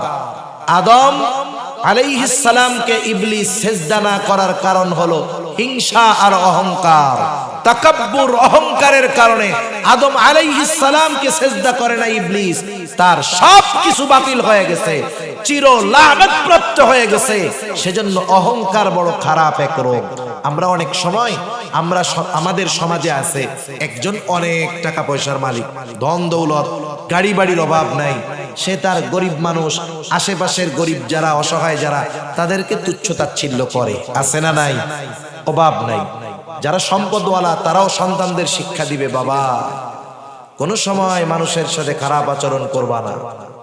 সে যত গরিব হোক, যত অসহায় হোক, যত নিম্ন শ্রেণীর হোক, ইসলামে শিক্ষা দেয় নাই। ইসলাম সম্পদ, সম্মান, বংশীয় মর্যাদার মাধ্যমে শ্রেষ্ঠত্ব নির্ধারণ করে নাই, বরং ইসলামে শ্রেষ্ঠত্ব তার বেশি যার তাকওয়া যত বেশি। ঠিক কিনা বলেন? এজন্য বিষয়গুলো খেয়াল রাখতে হবে। সন্তানদের শিক্ষা দিব যে টাকা পয়সা, গাড়ি বাড়ি, ধন দৌলত হইলেই গরিব মানুষকে কখনো তুচ্ছ তাচ্ছিল্য করবা না। হযরত লোকমান সন্তানকে সেই শিক্ষা দিলেন যে মানুষের সাথে অহংকার করবা না, নিজেরে বড় মনে করবা না, অপরকে ছোট মনে করবা না, সাথে সাথে কি করবা না, জমিনের উপরে দর্প ভরে তুমি পথ চলবা না। মানুষ দেখবেন বুক ফুলায়া রাস্তায় চলে, চলে না? কেন চলে জানেন? অহংকারের কারণে। জোরে জোরে পা ফালায়া চলে, অহংকারের কারণে। আল্লাহ তাআলা বলেন ওয়াকসিদ ফি মাশি, আল্লাহ রাব্বুল আলামিন বলেন যে তুমি উচ্চতায় কখনো পাহাড় সম হতে পারবা না, তুমি কখনো জমিনকে বিদীর্ণ করতে পারবা না। ওয়ালা তামশি ফিল আরদি মারহা ইন্নাকা লান তাখরিকাল আরদা ওয়া লান তাবলুগাল জিবালা তুলা, তুমি কখনো জোরে পা ফেলে মাটিকে ফাটাতে পারবা না, উচ্চতায় কখনো পাহাড় সম হতে পারবা না। সেজন্য অহংকার কইরা দর্প ভরে হাইটো না। হযরত লোকমান সন্তানকে শিক্ষা দিচ্ছে যে মানুষের সাথে হাসি মুখে কথা বলবা, সদাচরণ করবা, অহংকারের সাথে কথা বলবা না, সাথে সাথে জমিনের উপরে অহংকারের সাথে তুমি পথ চলবা না। কেন চলবা না? ইন্নাল্লাহা লা ইউহিব্বু কুল্লা মুখতালিন ফাখুর, নিশ্চয় আল্লাহ রাব্বুল আলামিন মুখতাল আর ফাখুরকে পছন্দ করেন না। মুখতালকে, ফাখুরকে কষ্ট নয় আর 5 মিনিট থেকে 6 মিনিটের মধ্যে শেষ। মুখতালকে আর ফাখুরকে, মুখতাল হলো যে নিজেকে নিজে বড় মনে করে, মাঝে মধ্যে মনে মনে রসগোল্লা খায়, মনে মনে কি খায়? একা একা ভাবে আমি খুব ভালো আলেম, আমি খুব ভালো ওয়াইজ, আমি খুব ভালো যোগ্য ব্যক্তিত্ব, আমি খুব ভালো শিক্ষিত, একা একা ভাবে নিজের ব্যাপারে যে আমি খুব ভালো। এটা হলো মুখতাল। এটা কে বলেন? মুখতাল, যে নিজেকে নিজে বড় মনে করে। আর ফাখুর, যে অপরকে তুচ্ছ করে, নিজেরে বড় মনে করে, বলে ওর চাইতে আমি ভালো আলেম, ওর চাইতে আমি ভালো ওয়াইজ, ওর চাইতে আমি ভালো ব্যবসায়ী, ওর চাইতে আমি ভালো আবেদ। অপরকে তুচ্ছ করে, নিজেকে বড় মনে করে, এটা হলো ফাখুর।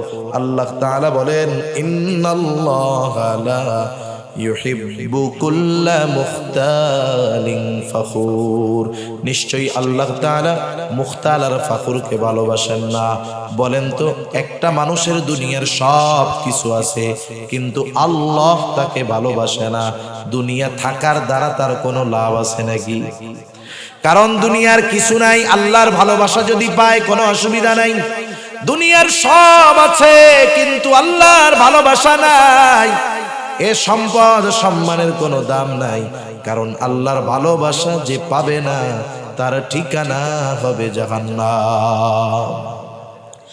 এরপরে হযরত লোকমান সন্তানকে শিক্ষা দিচ্ছেন, বৎস কিভাবে চলবা জমিনে, ওয়াকসিদ ফি মাশিক ওয়াগদুদ মিন সাউতিক, তুমি জমিনের মধ্যে মধ্যম পন্থা অবলম্বন করে চলবা, বিনা কারণে অতি দ্রুত চলাফেরা করবা না, আবার অমুসলিমদের মতো একেবারে ধীরে ধীরেও চলবা না, মধ্যম পন্থা অবলম্বন করে চলবা, বিনয়ের সাথে জমিনের উপরে পা ফালায় চলবা, সুন্নাত পদ্ধতিতে চলতে হবে, রাস্তার ডানে চলবা, নিচের দিকে তাকায় চলবা, এটা রাস্তায় চলার অন্যতম আদব।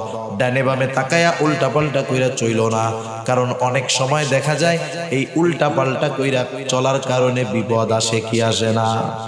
ফোনে কথা কইতে কইতে রেল লাইনের মধ্যে দিয়া যাইতেছে, কতজন কাটা পড়ে মরে গেছে, অ্যাক্সিডেন্ট করে মরছে, বিনা কারণে দৌড় দিছে, সামনে গাড়ি বাইদা গেছে, বেঁধে মরে গেছে, হতে পারে। সেজন্য অপ্রয়োজনে বিনা প্রয়োজনে অতি দ্রুত চলবো না, একেবারে আস্তে ধীর স্থিরতার সাথেও চলবো না, আস্তে আস্তে পা ফেলবো, মধ্যম পন্থা অবলম্বন করে চলবো ইনশাআল্লাহ।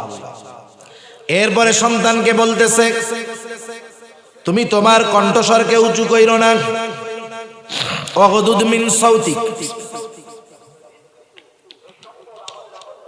কণ্ঠস্বরকে উঁচু কইরো না। আমাদের সমাজে যখন মানুষের সাথে মানুষের তর্ক বিতর্ক হয়, মাঝে মধ্যে হয় না, দুজনের মধ্যে তর্কাতর্কি হয়, কে জিতছে, জিতে কে কন্ত, ওইটা কয় যার গলা উঁচা বেশি, ও বলে আমি জিতছি, দেখছো আমার কথার সামনে কথাই কইতে পারে না। যেটা বড় গলা উঁচু করে কথা বলতে পারে, ও মনে করে আমি জিতে গেছি।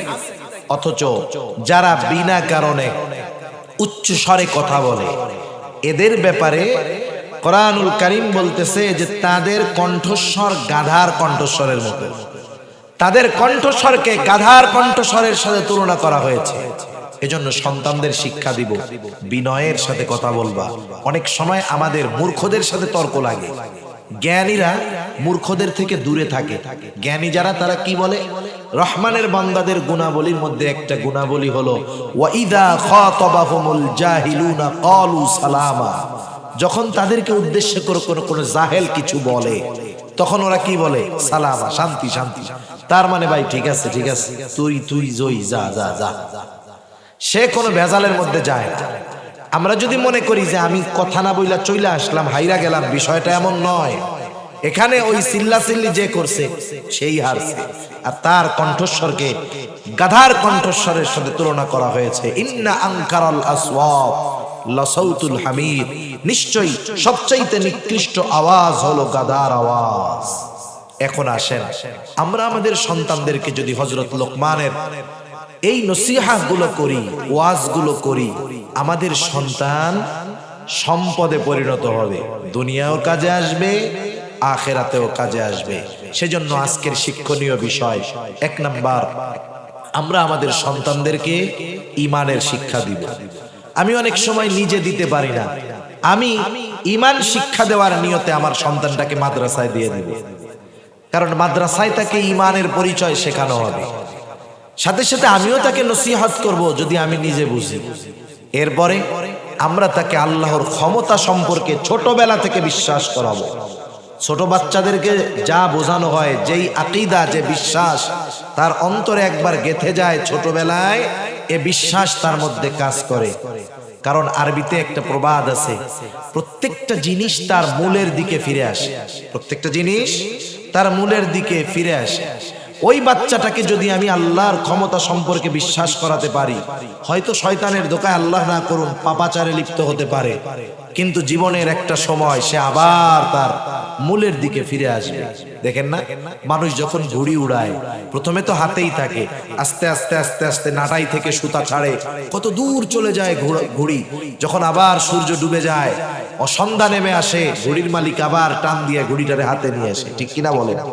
এখন দেখেন, আমরা যদি সন্তানদের এই বিশ্বাস ঢুকায় দেই, আব্বু তুমি যে পাপ করো না কেন, আল্লাহ তাআলা কিন্তু তোমাকে দেখবে, সব কিছু দেখে, যেখানেই করো না কেন, কেউ না দেখলেও আল্লাহ দেখে, এই বিশ্বাস যখন তার মধ্যে ঢুকবে, সে যদিও শয়তানের ধোঁকায় পাপে জড়িয়ে যায়, এক সময় সে ওই বিশ্বাসের কারণে তার আসল, তার মূলের দিকে ফিরে আসবে। এই জন্য আল্লাহর ক্ষমতা সম্পর্কে আমরা আমাদের সন্তানদেরকে শিক্ষা দিব। 1 নাম্বার ঈমানের শিক্ষা, 2 নাম্বার আল্লাহর কুদরত, ক্ষমতার শিক্ষা, 3 নাম্বার ইবাদতের শিক্ষা। সব ইবাদতের মূল হলো নামাজ। যার নামাজ ঠিক হয়ে যায় তার দুনিয়ার বাকিগুলো আশা করা যায় ঠিক হবে, যদি নামাজ আল্লাহর জন্য হয়। কতজন নামাজ কিন্তু পড়ে নির্বাচনে ভোট পাওয়ার জন্য। এক এলাকায় এক চেয়ারম্যান গেছে, এখন যা দেখে এক এক এলাকায়, একই এলাকায় অনেক সময় কোন কারণে নামাজের সময় ভিন্ন হয়। মনে করেন ওয়াক্ত আসছে 3:45, কথার কথা, কেউ আসরের নামাজ পড়ে 4টায়, কেউ পড়ে 4:15, অনেক জায়গায় কারণবশত 4:30ও পড়ে। এখন এক জায়গায় গেছে, যায় দেখে আসরের নামাজ শুরু হয়েছে। চিন্তা করছে আসরের নামাজে যদি পড়ি মুসল্লি থাকবে, নামাজের পরে দাঁড়ায় যদি ভোট চাই কাজে লাগবে। এবার মসজিদে ঢুকে গেছে, অজু টজু কিচ্ছু নেই। আসরের নামাজ পড়া টড়া 3 মিনিটের বক্তব্য দিয়েছে, আমি আপনাদের সন্তান এই সেই হ্যান, এই নির্বাচনে আমারে ভোট দিয়েন। এবার মোটরসাইকেল টান দিছে, 5 মিনিট পরে আর এক এলাকায় গিয়ে দেখে ওই এলাকায় 4:15 আসরের নামাজ হচ্ছে। আবার ঢুকছে মসজিদের মধ্যে। এবার আবার আসরের নামাজ পড়া টড়া সবার কাছে বলতেছে, আমি আপনাদের সন্তান, মসজিদে আসলাম কারণ মুরব্বী মুসল্লি সব পাওয়া যায়, আমি ওই যে নামাজের জন্য আসছি, আমার জন্য দোয়া করেন। এই সেই দোয়া টোয়া নিয়ে হুন্ডা টান দিছে সামনে। এবার দেখে ওই এলাকায় 4:30 আসরের নামাজ। আবার ঢুকছে মসজিদের মধ্যে, ঢুইকা একই বয়ান। নামাজের শেষে বলতেছে যে নামাজ কালাম পড়লাম, আপনাদের দোয়া নেওয়ার জন্য আসলাম, আমার জন্য একটু দোয়া করেন। এই সেই বলে টইলা এবার বলে পিএস রে বলে চল আজকে বাড়ি যাই। অন্যান্য দিন আপনি প্রচারণা রাত 12টা পর্যন্ত করেন, আজকে 3 মসজিদে প্রচারণা করে শেষ। কয়জন? 20 দিনে যেই প্রচার হইতো এই 3 নামাজে তাই হয়েছে। এখন পিএস তো বোঝে না, বলে বুঝলাম না, আপনি তো পশ্চিম দিকে উবুতইয়াও পড়েন না, তা আজকে 3 বার আসরের নামাজ পড়লেন নাকি বিগত জীবনের কাজা সহ আদায় শুরু করছেন? কয় না রে, এটা তো আমার আসল নামাজ না, এটা হলো ভোটের নামাজ। কিসের নামাজ? এই জন্য এরকম সময় কত নামাজি হয়ে যায়। এ নামাজ নয়, বরং নামাজ যদি আল্লাহর জন্য হয়, ওই নামাজির বাকি গুনাহ থেকে বাঁচার ব্যবস্থা করে দেয় কে? জোরে বলেন না কে? ওই নামাজি হওয়ার কারণে, আল্লাহর জন্য নামাজি হওয়ার কারণে তার রিজিকের ব্যবস্থা করে দেয় কে? সেজন্য নবীজিও হাদিসের মধ্যে বলেন, কিয়ামতের দিন সর্বপ্রথম হিসাব নামাজের। যার নামাজের হিসাব ঠিক হবে তার বাকি হিসাব আল্লাহ সহজ করে দিবে। যেমন মাদ্রাসা বা স্কুলে যেই ছেলেটা ভালো লেখাপড়া করে, লেখাপড়ায় ঠেকে না, ওই ছেলেটা যদি একটু দুষ্টমিও করে, শিক্ষকেরা দেখাও না দেখার ভান করে। কি চিন্তা করে যে না, ওর মূলটা তো ঠিক আছে, অপরাধটা যদি বড় পর্যায়ের পাপের না হয়, শিক্ষক ওস্তাদ কিছু বলে না। কেন? কারণ ওর লেখাপড়া ঠিক আছে, ঠিক কিনা বলেন? আর যেটা ক্লাসের মধ্যে লেখাপড়া পারে না, ও প্রস্রাব করতে গিয়ে 3 মিনিটের জায়গায় 4 মিনিট লাগলে হুজুরে কয় এত ঘন ঘন মুতসকে, ডায়াবেটিস। মানে দেখেন, ও পড়ালেখা পারে না বিদায় ওর ছোট বিষয়টাও চোখে পড়ে, আর ও পড়ালেখা পারে বিদায় বড় বড় বিষয়ও অনেক সময় ধরা হয় না, বাদ দিয়ে দেওয়া। সেজন্য কিয়ামতের দিন যে নামাজের হিসাবটা সহজভাবে দিবে, তার বাকি হিসাবগুলো সহজ করবেন কে? সেজন্য আমরা নিজেরা নামাজি হব, সন্তানদের নামাজি বানাবো। ইবাদতের শিক্ষা, প্রথম ঈমানের শিক্ষা, আল্লাহর ক্ষমতার শিক্ষা, ইবাদতের শিক্ষা, এরপরে সামাজিকতার শিক্ষা, মানুষের সাথে কেমন ভাবে চালচলন হবে। এই 4 ধরনের শিক্ষা হযরত লোকমান তার সন্তানকে দিয়েছেন। আমরাও যদি সন্তানদের এই উপদেশগুলো দিতে পারি, বাস্তব জীবনে আমলে পরিণত করতে পারি, এই সন্তান আমার আপনার জন্য দুনিয়া আখিরাতের সম্পদ হবে ইনশাআল্লাহ। আল্লাহ সুবহানাহু ওয়া তাআলা আমাদের সবাইকে কথাগুলো বুঝবার, আমল করবার তৌফিক দান করুন। সকলে বলি আমিন। আরো জোরে জবান খুলে বলি আমিন। ওয়া আখিরু দাওয়ানা আনিল হামদুলিল্লাহি রাব্বিল আলামিন। আসসালামু আলাইকুম ওয়া রাহমাতুল্লাহি ওয়া বারাকাতুহু।